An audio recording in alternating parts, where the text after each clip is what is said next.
All right. Hi, everyone. Welcome to the MQC Frontiers in Quantum Information and Technology seminar. Today, we're very happy to have Roland with us from the University of Washington to tell us about a very impressive experiment in field theory on one of the IBM devices. So, Roland, the floor is yours. Please take it away. Great. Thank you for the invitation to talk of this great seminar series. I'm Roland Farrell. I'm a grad student at University of Washington, and today I'll be telling you about some work that we've done performing quantum simulations of hadron dynamics on a quantum computer. This is work I've done with a few other people in my group, Mark Ia, Anthony Chiavarella, and the PI, Martin Savage. And it kind of resulted in these two papers. One we put out last August on preparing the vacuum on the quantum computer, and another one, which I'm going to be focusing more on today, which is where we actually simulate dynamics. So outline for what I'm going to talk about, I'm going to begin by providing some motivation and background for what we're doing and why we're doing it. And this theory that we're looking at, the Schwinger model, this is a theory of quantum electrodynamics in one dimension. And so I'm going to discuss how we map the degrees of freedom in our theory, the electrons and the photons, to the qubits, which we have on our quantum computer. And then third, I'll talk about how we go through the state preparation procedure to actually prepare hadrons on the quantum computer. And then I'll end by talking about how we perform time evolution and present our actual results. So some of the motivation for me comes from what we can actually do in chemistry. So there they have this technique called femtosecond electron diffraction, which lets you probe molecules very rapidly as they're kind of rearranging their bond structure. And it's given a tremendous amount of insight in kind of the real-time dynamics of molecule rearrangement and how these structures change if you like hit it with a burst of energy or something. And in high energy nuclear physics, we'd really like to do something similar. So kind of the prototypical experiment is we have some high energy collision between a proton and a heavy nucleus, and they collide, and maybe it's inelastic, so you get just a bunch of quarks and antiquarks and gluons. And after some amount of time, they rehadronize, and you get some pions or neutrons or protons in your detector.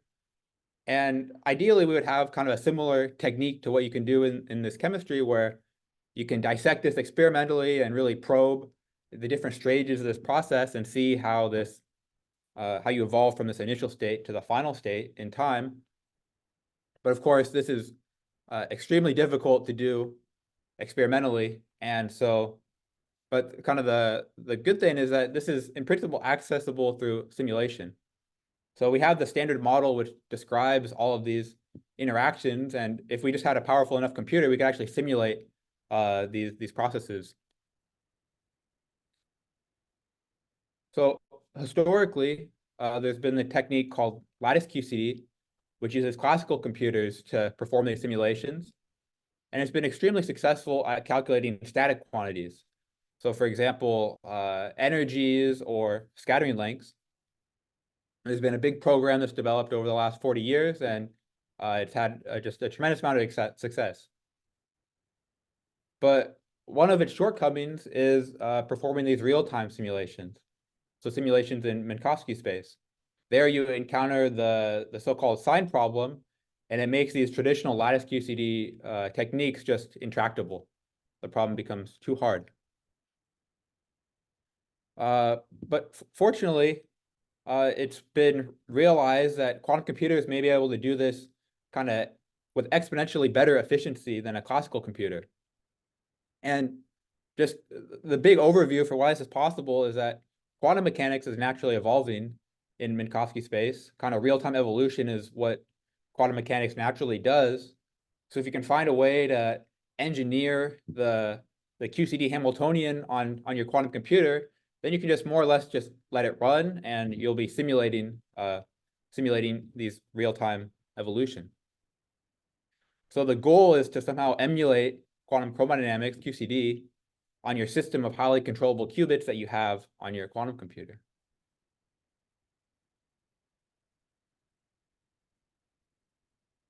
So just to give a brief big picture overview by what I mean by a quantum computer. So quantum computer is a very highly controllable quantum system.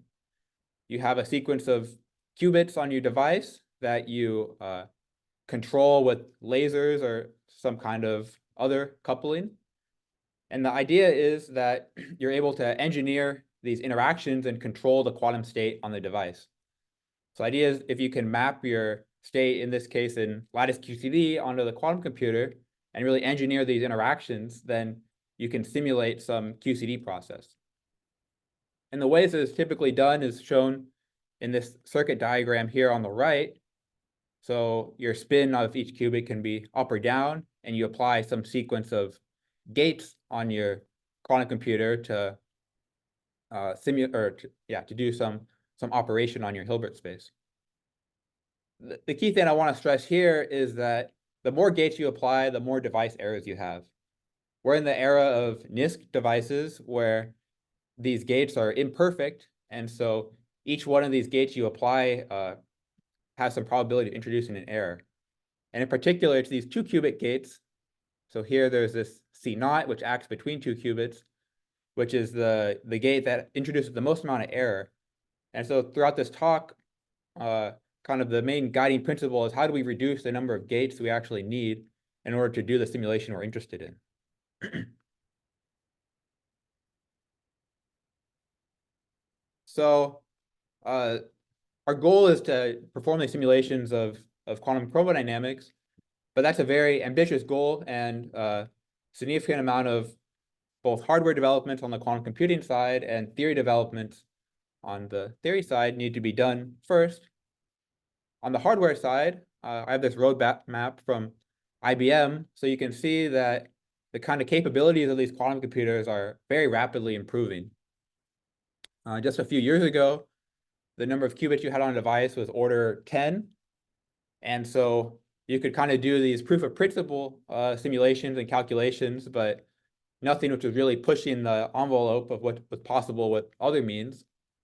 But now we're getting into the regime where we have quantum computers with 100 or even 1,000 qubits that can execute order 10,000 of these 2-qubit gates and promise to be able to do even more. So towards this goal of simulating QCD, I'm going to discuss work that we did on the Schwinger model. So the Schwinger model is QED, quantum electrodynamics, in 1 + 1 dimensions. This is one space and one time dimension. And the reason we're interested in it is because, one, it's also a lattice gauge theory, and two, it shares some properties with QCD. So one of those is that it also exhibits confinement, and because it's confining, your low energy degrees of freedoms are these hadronic states, which are composite particles of the fundamental fermions in your theory. And this is kind of like the simplest toy example of QCD that's had a lot of interest over the years. And in particular, it's been kind of the test bed for developing these quantum simulation techniques for lattice gauge theories. So here I've put down a few references to previous work that worked in the Schwinger model or related theories. It kind of started back in 2016 with this paper where they were doing simulations on 4 qubits, and now it's blossomed into simulations on 100 or more qubits.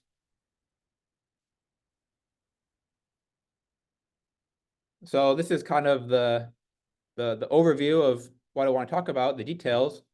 So our goal is to simulate these hadron dynamics on a quantum computer. So what I mean by that is we prepare this hadron state in the Schwinger model on our quantum computer. We simulate time evolution, we see how it evolves, and these are the steps for how we're going to do it. So kind of the 0th order step is we want to map the Hilbert space of our theory onto qubits. So in the Schwinger model, we have electrons and positrons and photons interacting on a one-dimensional chain. And we want to map this to the qubits we have on our device. So some spin orientations available on the quantum computer. After explaining that, I'll talk about how we prepare the initial state, which is going to be a hadron wave packet. So this is a state of a superposition of many hadrons with some momenta that travels as a wave packet. And then lastly, I'll talk about how we implement the time evolution, so applying this e to the minus I ht on our initial state. So that's it for the beginning motivation section. Are there any questions? I'll stop periodically, but also feel free to interrupt me.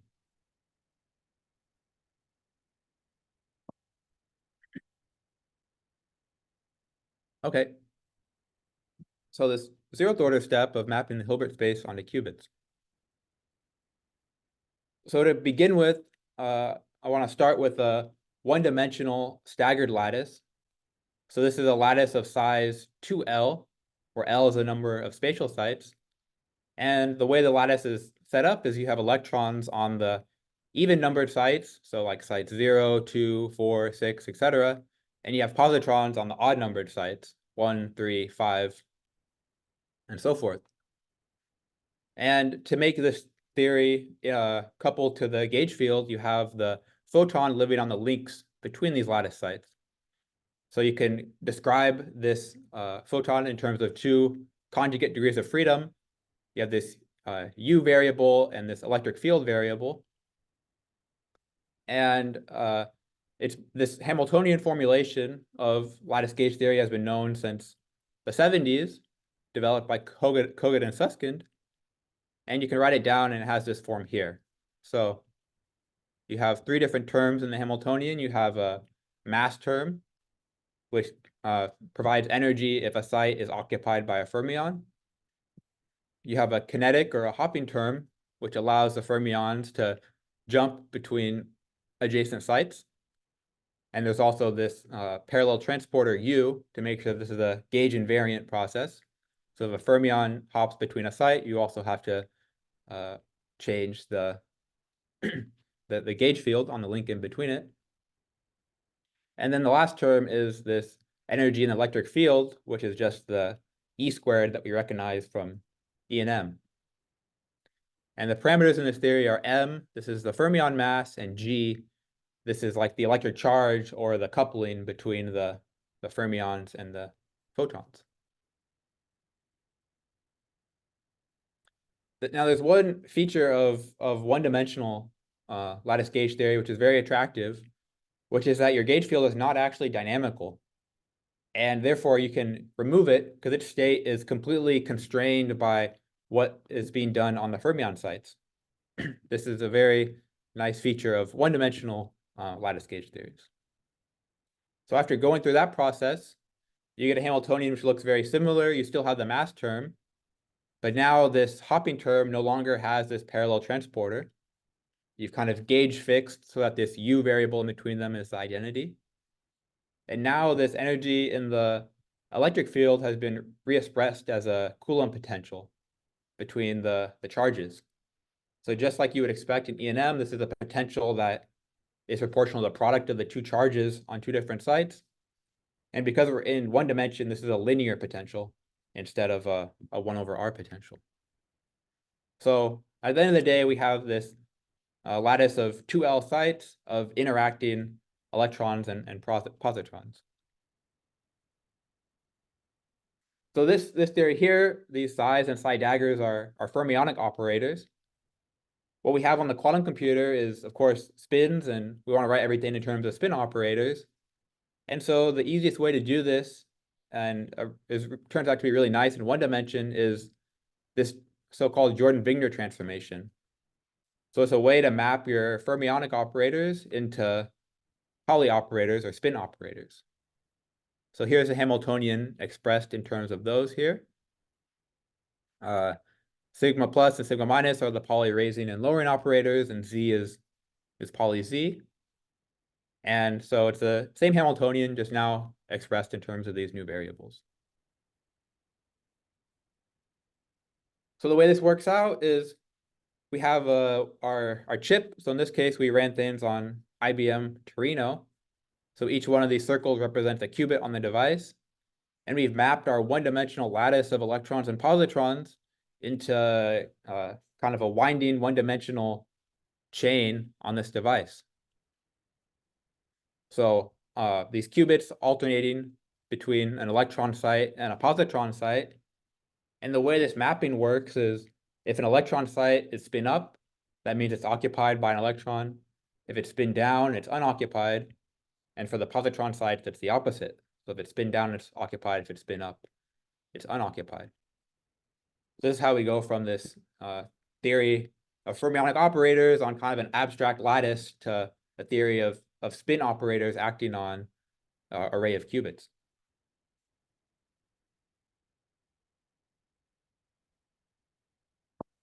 So for the rest of this talk, I'm going to focus on the parameters.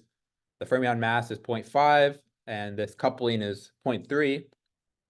And for small systems, you can solve the spectrum exactly, and you find an energy gap corresponding to the hadron mass of 1.1. This is all in units of the staggered lattice spacing.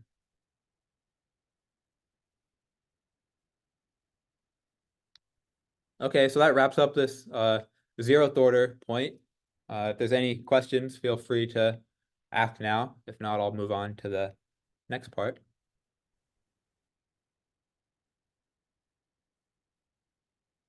Okay, so now I'll talk about preparing the initial state. So our goal is to prepare this hadron wave packet, and we're going to kind of do 2 steps to get there. The first one is we're going to prepare the interacting vacuum kind of everywhere on our lattice. And the second one is we're going to excite a hadron wave packet on top of this vacuum. So this preparation of the vacuum, this is something we addressed in this paper we put out back in August. And kind of the key insights which fed into our algorithm is the following. So the first one is that the vacuum is translationally invariant. And so this means that if I look at observables on one patch of the lattice, it's going to look the same as if I looked at it on another patch of the lattice. They're just related by translation. In terms of the circuits which create the ground state, this implies that kind of the same circuit elements are copied and pasted across the lattice. And this ensures that the state that you build on one section of your quantum computer is the same as the state that you built on a different section. So this translational invariance is baked into the circuits that create the state. The second piece, which is a little bit more technical, is that our spectrum has this mass gap. So it's gapped by the hadron mass. And what this means is that if we look at correlations in the vacuum, that generically they're going to decay exponentially as we're looking at correlations between points separated by distance d, and as d gets further and further away, the correlations between these points are going to decay exponentially with a length scale set by this inverse hadron mass. So I said in our case, we were doing m hadron equals 1.1, which is pretty much 1. So you could think of this characteristic length scale as being 1 staggered site. So this is going to imply that if we look at the structure of our circuits that create the vacuum, they're only going to have structure over approximately 1 staggered site up to exponentially converged factors. And it's also going to imply this scalability, which is very nice. What this means is that we can take the circuit we find for preparing the vacuum on a small lattice, and it's going to be converged in L up to exponentially suppressed factors.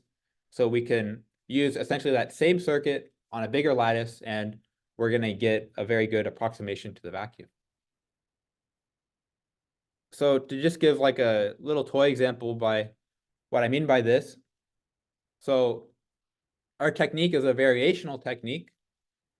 So here is an example of a circuit that could create the vacuum.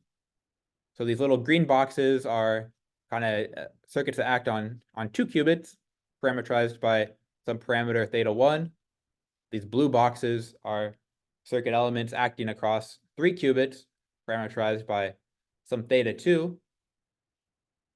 The translational invariance is built in by, you can see that this same circuit element is kind of repeated across the lattice, the green one and the blue one. This ensures that we're doing kind of locally the same operation. And this circuit's having structure over this M hadron inverse. So this would be 0.5 for this example. This green one has structure over 2 sites. This blue one has structure over 3 sites. 3 is much larger than 0.5. So because of this exponential convergence, we expect that we only need to build in correlations that are approximately this long. And for this next point, this convergence in L, we expect that once we find this circuit, for example, L equals 4, we can just extend it to L equals 5 by extending this translationally invariant ansatz using the same parameters, or approximately the same parameters that we found for L equals 4. And we expect that up to exponentially suppressed factors that this also prepares the vacuum very well. And this scalability argument is going to allow us eventually to prepare the vacuum on 100 qubits of the IBM quantum computer, or 112. So that was kind of just like the big overview for, generally speaking, what this strategy is going to be. We formalized it more in this algorithm, which we called scalable circuits adapt VQE. We have kind of a graphic for the different steps here. I'm not going to get into the details too much now. If you would like to hear more, I'd be happy to talk about it. But kind of the key points is that this is a variational approach that uses adapt VQE as kind of a subroutine. So adapt VQE is a way of dynamically building out your circuit. So each step in your algorithm, you kind of tack on an extra piece of the circuit chosen in some smart way. And so the idea is that this, on the previous slide, for example, we had this green circuit element and this blue circuit element, both depending on some parameters, theta 1 and theta 2. And the idea is that you variationally tune those parameters to minimize the expectation value of the Hamiltonian, or the energy, on the classical computer. So this is, of course, going to give you some approximation to a circuit which creates the ground state. But the key here is that this is done using classical computers. So it's doing with like a state vector simulator or with exact diagonalization. And because of this scalability argument that I talked about before, we can actually systematically scale the circuits that we found on using the classical computers to much larger systems and then execute them on the quantum computer. So an example of our scaling,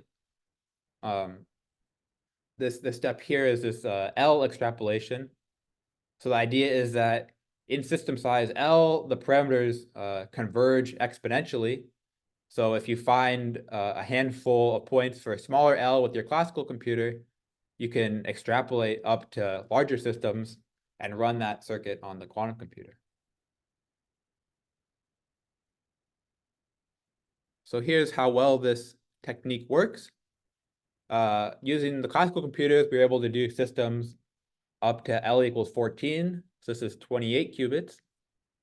And we looked at a couple of metrics for the convergence. So one is the difference between the exact energy and our ansatz energy divided by the exact. So this is like the percentage difference in the error of the energy of the state that we create, this ansatz state.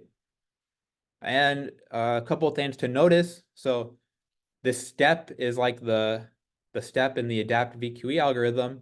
This is, you can think of this as the circuit depth. So I add more and more elements to my circuit, I see that the error of the energy is decreasing. And I mean, it looks on a log plot, it's pretty much a straight line. So we say it's decreasing exponentially. The other thing to notice is that the different L, they're pretty similar. So this is indicative of this convergence in L as well. So a small system, we get the same error and energy as a larger system. And you can also think of each one of these steps as adding in larger correlations onto our vacuum state. And here's an example of us fitting one of our parameters to an exponential to do this systematic scaling that I was talking about. So this theta is some parameter in our onslaught circuit. We determine it for a sequence of lattice sizes here, 8 to 14. We fit it to an exponential, and we get some band of what we expect the angle to be for L equals infinity. And so you can see that, I mean, even between L equals 14 and the projected L equals infinity, it changes in the 4th decimal point. So it's very, very much exponentially converged. These techniques were brought to bear and discussed in this paper that we put out back in August. We ran the scaled circuits on IBM Cusco, and we compared it to our MPS prediction.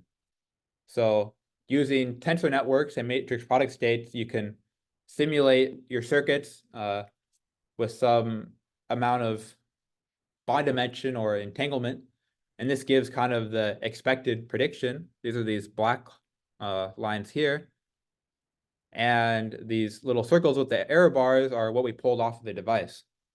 So you can see for the most part, like the data we got off the device is just right on and in agreement with our expectations. And so it seems like everything is working perfectly.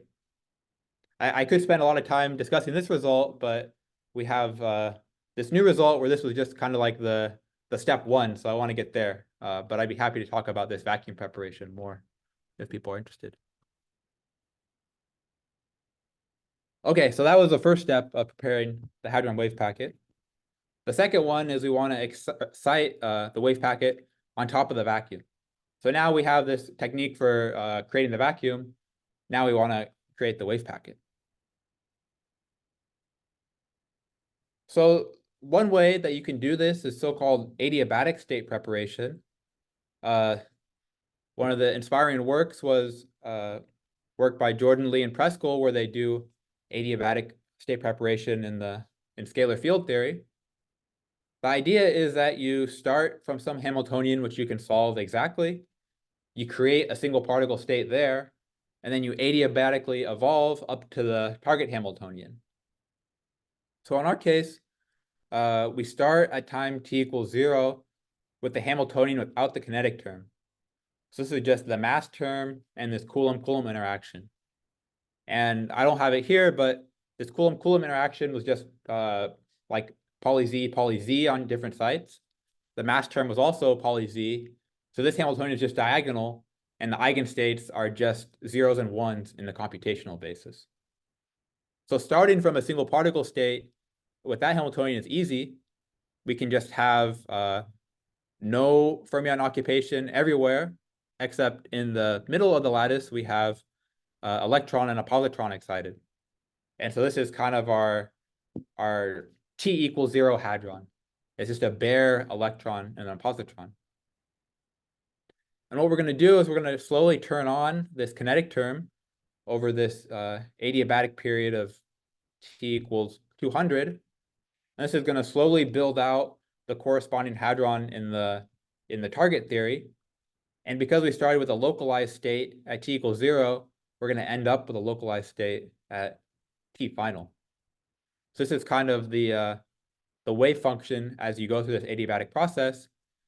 These little white circles are what you would get in the vacuum. And you can see after doing this evolution, it looks like the vacuum pretty much everywhere, except you have this little bump in the middle, which is indicative of there being this hadron present. Okay, so this is all great, but this adiabatic state preparation requires many steps of kind of time evolution to get from your initial time to your final time. On the quantum computer, this translates to many, many, many gates, and it's kind of infeasible for what the current devices can handle. So the idea instead is, can we use a variant of this SCADAPT VQE that we developed for the vacuum for this Hadron wave packet preparation? And the answer is yes, we can. So here I have a table kind of talking about the differences between the vacuum preparation and the wave packet preparation. So for the vacuum, what we did was we variationally minimized the energy, because we know the vacuum is the state with the lowest energy.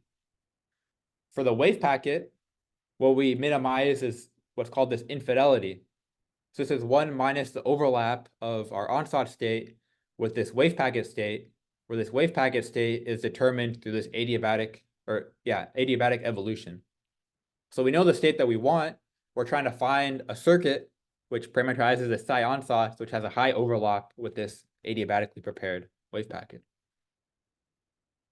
For the vacuum, we had scalability because we had translational symmetry.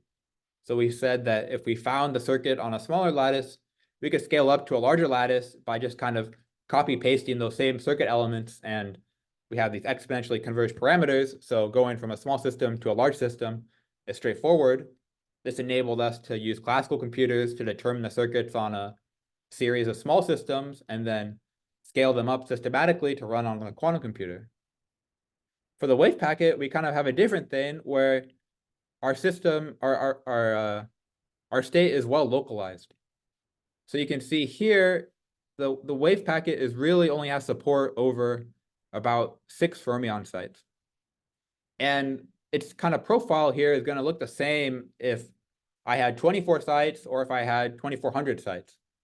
Kind of the target state that we want is this same state. And because of this, the operator which acts on the vacuum to create this state is going to also look more or less the same as you increase L.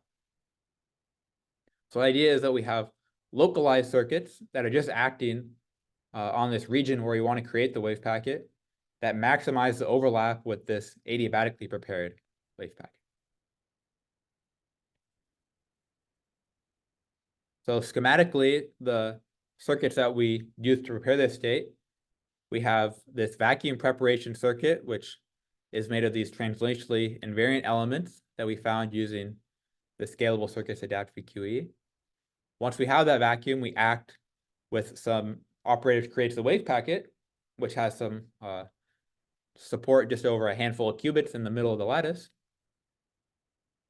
And you can find that this technique works very well.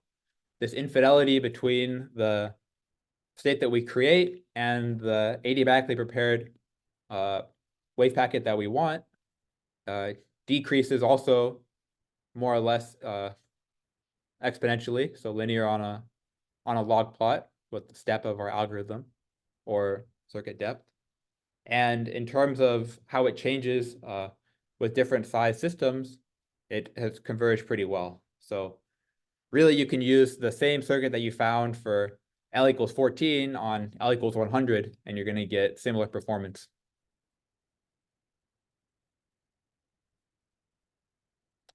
Okay, so that takes care of our initial state preparation.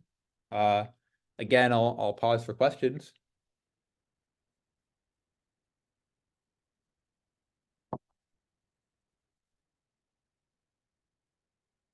Okay, so this last step I want to talk about is, now that we have our initial state, how do we evolve it forward in time to actually simulate dynamics? Because that's kind of what we're after. So here is the Hamiltonian again. So we have this mass term, we have this kinetic term, and we have this Coulomb or electric term. And we're going to use kind of the basic trotterized time evolution is kind of our starting point. So doing the mass term is easy. This is just exponential of sums of single poly Z operators. And so it's straightforward to see that it just becomes single qubit operations. And since this only requires single qubit gates, it's essentially not contributing any device errors, because these can be performed with extremely high fidelity. Okay, what about the kinetic term? The kinetic term is a little bit more complicated. So we have this hopping between neighboring fermion sites, or between neighboring qubits. But it's kind of straightforward to find a circuit implementation of this. In particular, there's a two qubit or 2 C0 realization of this sigma plus sigma minus operation. And you can lay it out in this brick wall fashion, This has hopping between these two sites, and so it's straightforward to trotterize this kinetic term. This is going to require 4L minus 2 qubit gates. And the key thing to notice here is that this scales linearly with L, which means the circuit depth is a constant. So this has circuit depth or C0 depth of 4 because there's 2 C0s here and 2 C0s here. And that's going to stay the same no matter how large of a system size we go. And that's kind of a key feature for being able to go up to large systems. Okay, but the problem is looking at this electric term. So here I've expanded out the charge operator in terms of this poly Z and identity. And you can see that you have this sum over sites squared. And what this is going to give you is these ZZ terms between all pairs of qubits. So it's easy to see this is going to have order L squared 2-qubit gates, which is just impractical if you go to L equals 100 or something like that. It's just going to be infeasible on what the device can handle. To make matters worse, we want to run this on the IBM quantum computer. And this has a term which, for example, couples the qubit down here to the qubit up here. But on these superconducting architecture that IBM has available, you can only really apply gates between nearest neighbors. So between like ones that are connected by a gray link. And there's a massive overhead if I wanted to actually have an interaction between qubits on either side of the chip. So it's actually even worse than this order L squared scaling. Fortunately, there's kind of a way around this, and it's to think about the phenomenological aspects of the system that we're studying. In particular, confinement plays a big role. So confinement means that bare charges are screened, and that if I have a positive charge in isolation, it's going to attract negative charges to screen it. And this makes what looks like naively this long-range interaction, which couples qubits kind of everywhere, effectively short-ranged. For technical reasons, it's convenient to define what we call spatial charges and spatial dipole moments, but I'm not going to talk about that. The important thing is that this confinement implies that these correlations between charges on different sites decays exponentially. And so our strategy is going to be to truncate this interaction beyond some range, and this approximation is going to work exponentially well, pretty much. So yeah, truncate interactions beyond the confinement length, which is proportional to this inverse of the hadron mass. So you can do this change of variables into charges on spatial sites and dipole moments and get a new Hamiltonian. The form of this isn't too important. This is just a change of variables. But what this allows you to do is now cut off your interaction beyond some separation between the charges, which we call this lambda bar.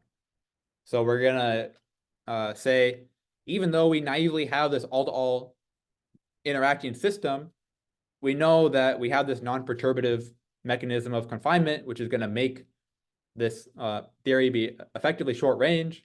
And so we're going to put in by hand this cutoff on our interaction. And what this is going to get for us is it's going to reduce the coupling between qubits. So in our full theory, we had qubit coupling between every single pair. So this led to this order L squared and the number of ZZ gates.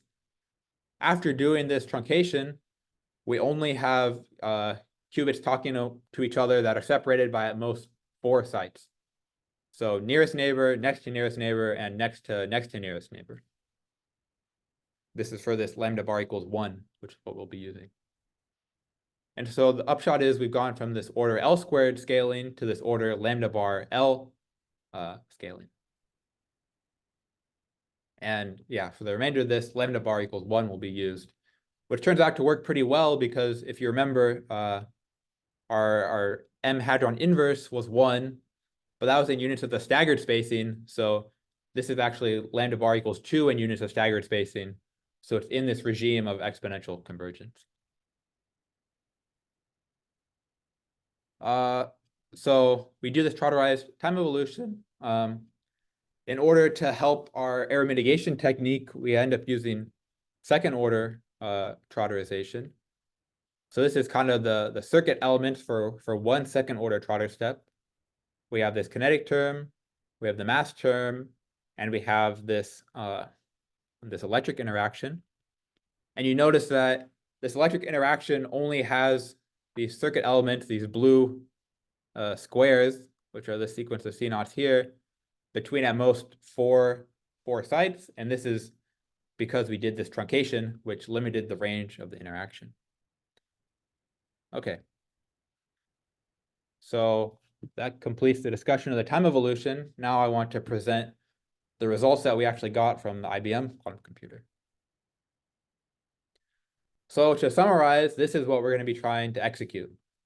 So we have our circuit which prepares the vacuum that we found with this scalable circuit to adapt VQE.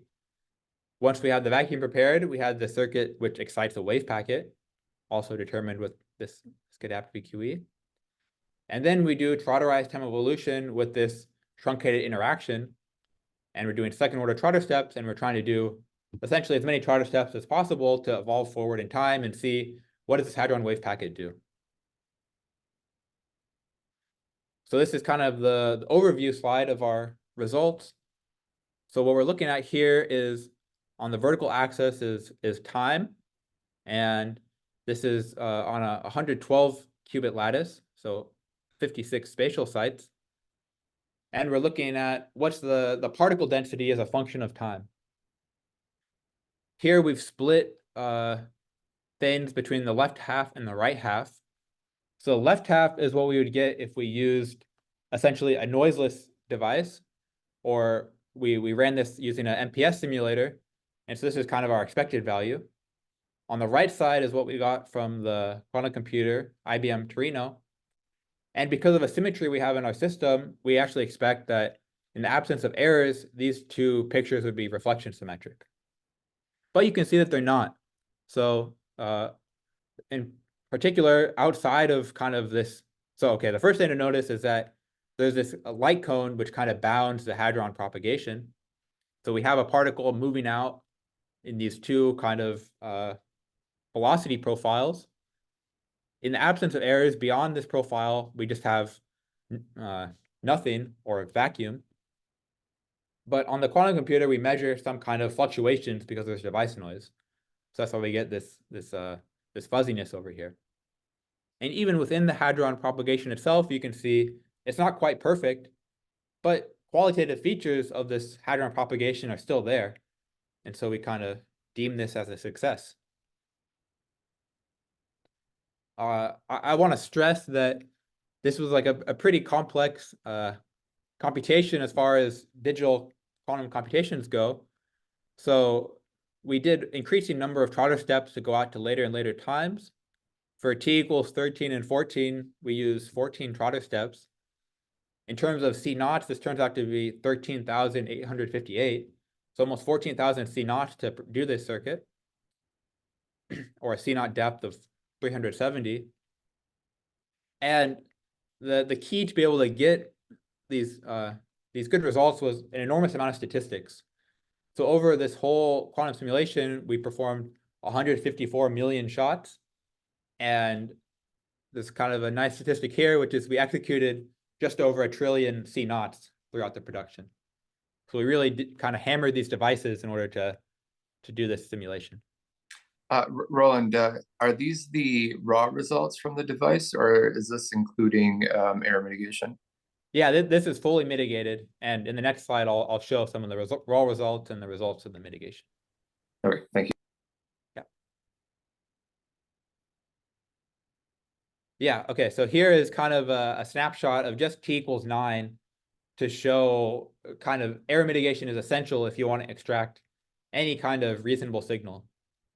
So what we actually looked at was we evolved this circuit with the wave packet, and we evolved the vacuum, and we took the subtraction to kind of find what's the deviation of the wave packet above the vacuum.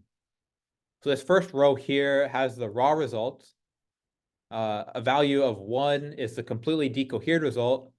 And so if you look at this with just your eye, you would say, okay, there's no signal here. the device is completely decohered. When you subtract it, you don't see any kind of wave packet profile. It just looks like noise. But then we do various steps of error mitigation. So we do measurement mitigation, we do dynamical decoupling. An important one is a technique called operator decoherence renormalization, which removes some of the depolarizing errors in the C0 gate, which is a noisy gate. I can talk about this more if you are all interested. And so this kind of shifts things away from this decohered value of 1, but they're still pretty far off, and you also get very large error bars. The next step that we do is we filter out.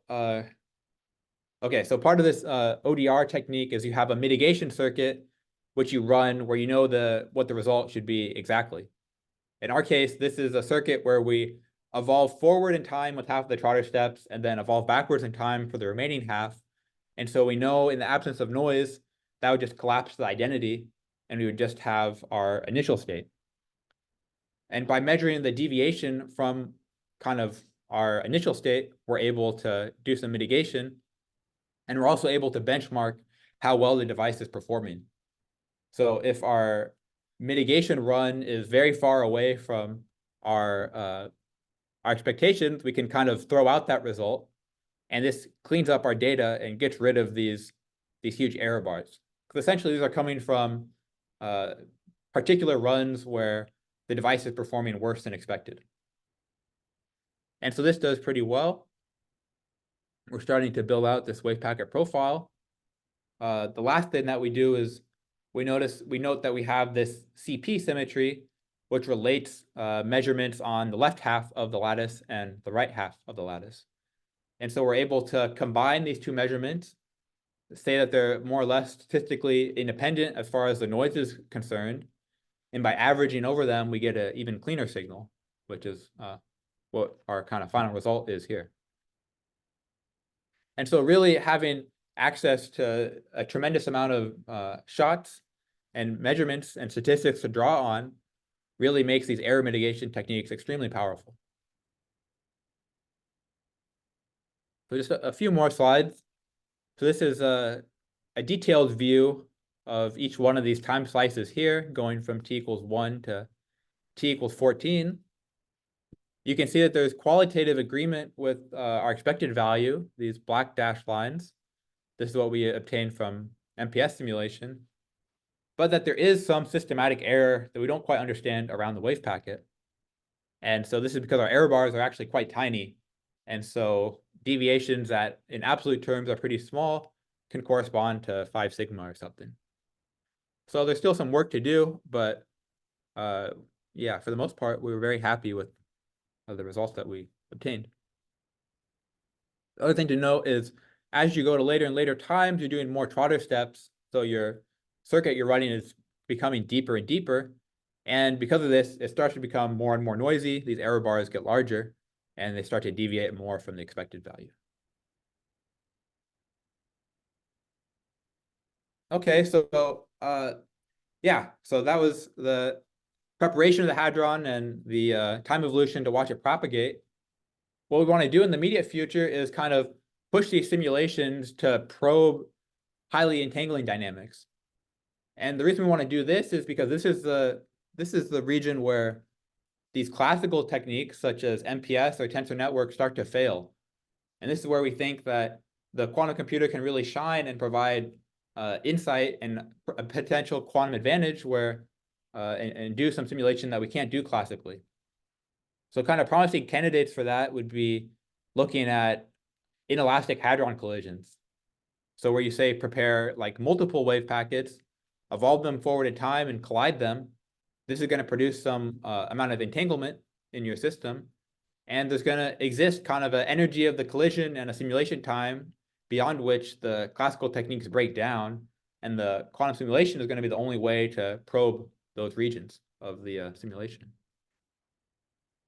Another avenue we're interested in exploring is in medium effects. So if instead of having vacuum everywhere, if we prepared a system with static charges of, say, positrons on our lattice, and we excite this hadron and watch it propagate through a medium, we can see how does this change the dynamics? Does our hadron kind of disintegrate as it smashes into the positively charged particles? Does it kind of bend over? How does it essentially dump energy, kinetic energy, into the static charges? So this is relevant for future applications to more nuclear physics, or watching how, yeah, a neutron would propagate through a dense medium. So with that, I would just like to summarize and finish the talk. So kind of the key takeaway points, which I want to stress, are that quantum simulations of fundamental physics, like lattice gauge theories, are promising candidates for a quantum advantage, and they're kind of one place where we think that a quantum computer can do something which a classical computer cannot. Using the symmetries and hierarchies and length scales in the model that we're looking at, the Schwinger model, we're able to develop efficient quantum simulation protocols for simulating hadron dynamics. We prepared and evolved a hadron wave packet on IBM's chip, IBM Torino. And this is one of the most complex digital quantum simulations ever performed. We executed up to 13,858 2-qubit gates over 112 qubits. And over the whole production, we did 154 million measurements. So really, the capabilities of these quantum computers are starting to get very impressive. And so it's a kind of exciting time to be in this field. And the last point I want to stress is that you really have to go and apply kind of all the error mitigation tricks that you can to extract a signal, because we're still in this regime of noisy devices. And so there's still a lot of room for discovering what's the best way to extract signal from what seems to be mostly noise. Yeah, so with that, I'd like to conclude and thank you all for listening. Be happy to take any questions. Thank you so much, Roland, for this really great talk. We do have time for questions. I'll stop the recording here, and we can leave some time for that. But thank you again. Very, very cool experiments, really impressive results, and very, very clearly explained. So much appreciated. Thank you.